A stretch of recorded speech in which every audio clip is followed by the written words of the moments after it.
I want to talk a little bit this week about a really important topic for entrepreneurs and business people, and that is managing your mindset. But more importantly than that, or more specifically than that, managing your funks. To be an entrepreneur, there are very, very wide swings in your mood. There's going to be super high peaks and super low valleys. And you've got to be able to manage the negative emotions and the super low valleys to be able to be successful as an entrepreneur. Because really, I believe that most of our success as entrepreneurs and business people comes from our ability to maintain the proper mindset through the big challenges that we have. So for example, when COVID hit, a lot of us got depressed. I got scared. But then after a couple of weeks, I rallied and said, what can I do here to really grow the business? And I focused on that instead of the awful things that were happening all around us. We had another recent change in the law in Florida that could have put us out of business. And I got upset for about 5 weeks. And I was really it was awful. I was almost despondent. But then after 5 weeks, I said, I got to get out of this and just do what I can do where I'm at, and rallied.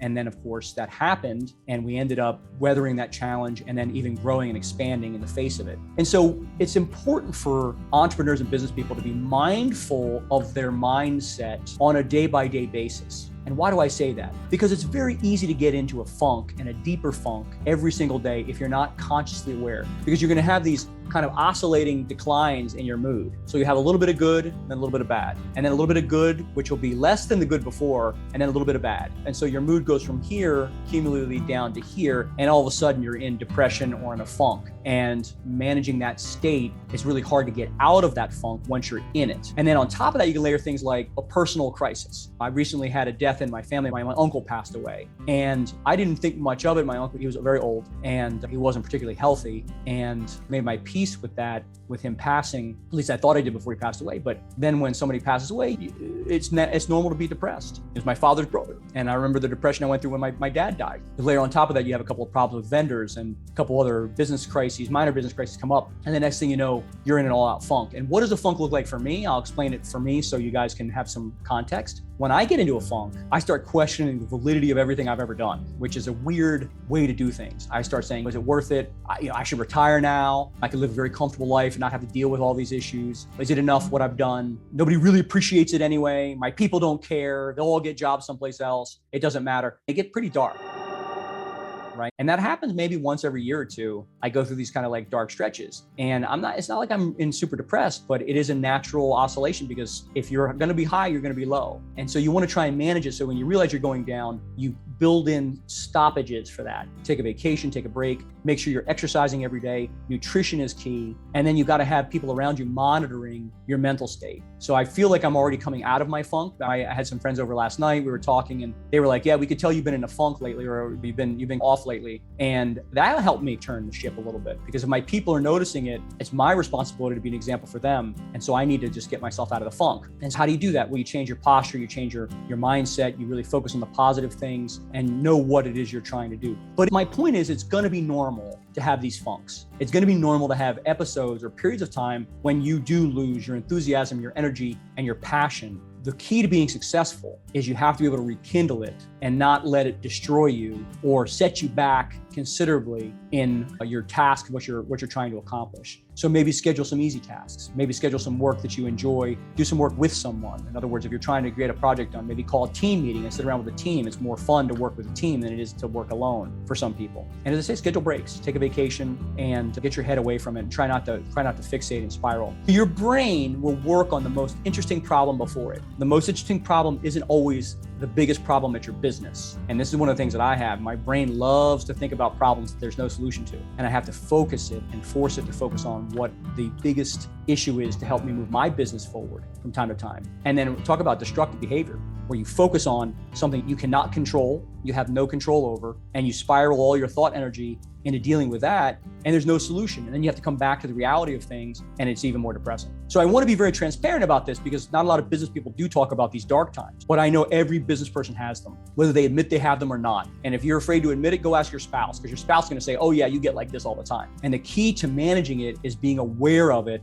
and when it's beginning. You can feel it coming. And my wife and I, since we're business partners, we monitor each other. And fortunately, what's happened in our relationship is when one of us goes down, the other one is usually up, so we can help pull the other one up. And we even joke about it when like I said, I'm starting to come up again. She's okay, now's my turn to go down again. And we're laughing about it, that it does seem to happen in cycles like that. But we're mindful of each other and the struggles that we're going through individually. So mindfulness, awareness, and then a conscious decision to take control of your mindset is really important. And then I know it's a cliche, but don't sweat the small stuff. Like, you got to recognize what the small stuff is. The fight you're having with your partner, or the fight you're having with your employee, or one of the people, your neighbor, no one's going to remember that in 100 years. They're not going to remember that, but they're going to remember maybe what impact you had. Your kids are going to remember the impact you had for your life. So you've got to prioritize what's having the biggest impact and really try and focus on it. It's not going to be easy to do all the time. A couple things I say, stay away from. Don't resort to alcohol. Don't resort to drugs. It's very easy for a quick fix. If you're feeling bad one night, pick up a bottle or to pick up some drugs. That's very easy. Or to go have sex. Those are all things potentially destructive if used in excess. So you don't want to go to the strip club or whatever it is, those kinds of things, to manage your state, because that's actually a temporary solution that's not going to help you. So don't be destructive in this. And you do see people who have meltdowns where they go and they hit the drugs, the alcohol, or other things that they use to cover the pain. That's not a permanent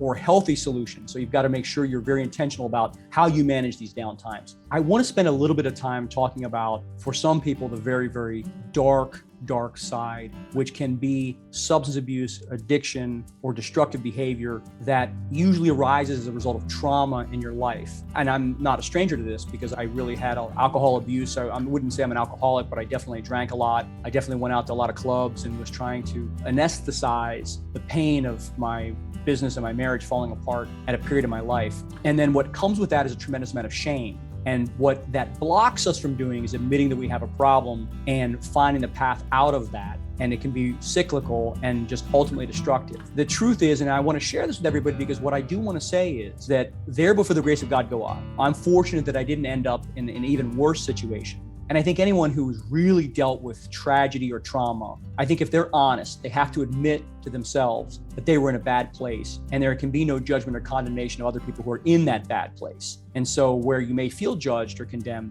the people who may judge or condemn you are people who've never been through what you've been through. And so take heart in that the people who really matter, the people who've really been tested, are the ones who will be sympathetic for you. And I believe and this is what Alcoholics Anonymous says, you can't get out of that path or that dark place without resorting to something bigger than yourself. Alcoholics Anonymous talk about God in a very sort of neutral way. I'm a Christian, and so I believe that we have to reference Jesus, who's my savior, and my relationship with God is what got me free from those things. But you really do rely on a power bigger than yourself for that. And that's shown. Alcoholics Anonymous, Narcotics Anonymous has been successful. The way to deal with those really dark places is to understand that there is something above you that's bigger than you, and that there is a sense of good, and that good is for you. So when I talk to people about getting your faith straight before you go into business, see, here's the really possibly tragic part. And it's me. You get into business because you have this trauma and a feeling of inadequacy. And you start business with this idea, I'll show you. And let me tell you, I see a lot of entrepreneurs do it. They may not say they do it, but they do it that reason. They will say, I'm going to show you that I'm worthy. And so they go into business for doing that, to show people. And then the trauma comes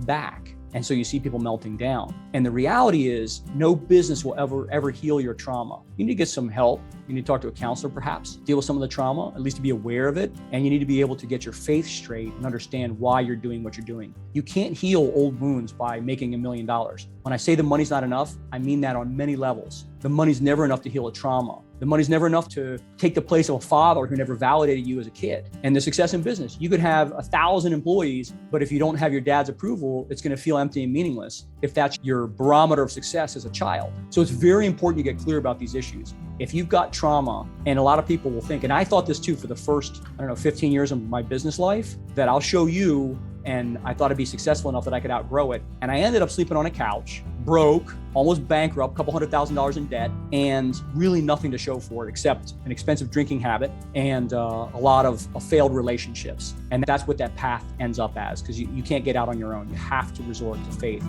bigger than yourself. And there are people here to help. So if you feel like you're struggling in this situation, or maybe you've gotten yourself into a business, but it's over your head, because the trauma will come back and the drama will come back and the issues will come back. but it's going to be at a bigger scale. You're going to be very, very successful, making a lot of money, and you're going to get sideswiped by something that you hadn't dealt with, and it can put you on the sidelines. So this is different than what I was saying before about managing the funks. Funks will come, the kind of depression will come, that's normal. But if you've got a real trauma that you've got to deal with or address, or several traumas, you need to get that worked out as quickly as you can. You need to get some counseling, some support network, and manage it, because it can take you out. That's a big potential problem. And once you have money, it's going to cover the problem and allow you to continue it in more and more destructive ways. So I pray you get that worked out. If you feel like you have that trauma, you've got to address it, because no amount of success or money will ever cover that hole. I hope this helps. We're all here to help each other out. Me, my spirituality helps. Sometimes my spirituality can be a problem, because maybe the problem I'm having is with the church and I don't feel like I can go there for my spiritual guidance. So I have to find other spiritual things to help me. But I found my faith has been a big comfort in times of darkness as well. But it's very normal to have times of darkness. Don't get too extreme. And your success is going to be driven by how you manage these dark times, just as much, if not more, than how you manage the good times in your life. If you want to work with someone who's already been through there, give me a call, follow me on Instagram. We have plenty of content that will help you grow your business, and we look forward to seeing you at the top.